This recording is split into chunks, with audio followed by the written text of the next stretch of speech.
Asal nasi lemak je gemuk, asal nasi lemak je gemuk. Kenapa? Kenapa mesti mengaitkan nasi lemak ni dengan kegemukan?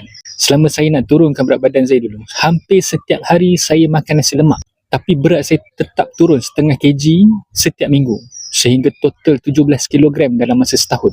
Jadi untuk keadaan badan saya ni, masih tidak dapat terbukti nasi lemak ni boleh menggemukkan. Sedangkan saya semakin kurus. Sehingga hari ni pun saya dah dapat berat badan ideal, hampir setiap hari juga saya makan nasi lemak. Kalau anda nak tuduh nasi lemak ni menggemukkan, anda kena buktikan secara fakta bahagian mana dalam nasi ni dikatakan menggemukkan.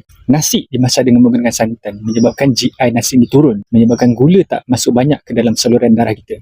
Malah sebahagian daripada nasi tu menjadi serat yang bagus juga untuk kesihatan usus kita. Kacang dan juga ikan bilis ada omega 3, ada omega 9 yang bersifat anti keradangan. Telur ada macam-macam vitamin, juga penuh dengan lemak yang juga ada bahan anti keradangan. Hari ni saya ambil paru, pun protein dan juga lemak yang ada bahan anti keradangan. Ada timun, ada vitamin, ada minerals, semuanya ada bahan anti keradangan yang mana dia dapat mengawal keradangan yang berlaku di dalam tubuh kita, yang boleh menghindari kita daripada masalah penyakit jantung dan semestinya boleh bantu kita dalam nak memulihkan masalah rintangan insulin yang menjadi punca kepada kegemukan. Bukan nasi lemak punca kepada kegemukan, rintangan insulin yang menjadi punca kepada kegemukan.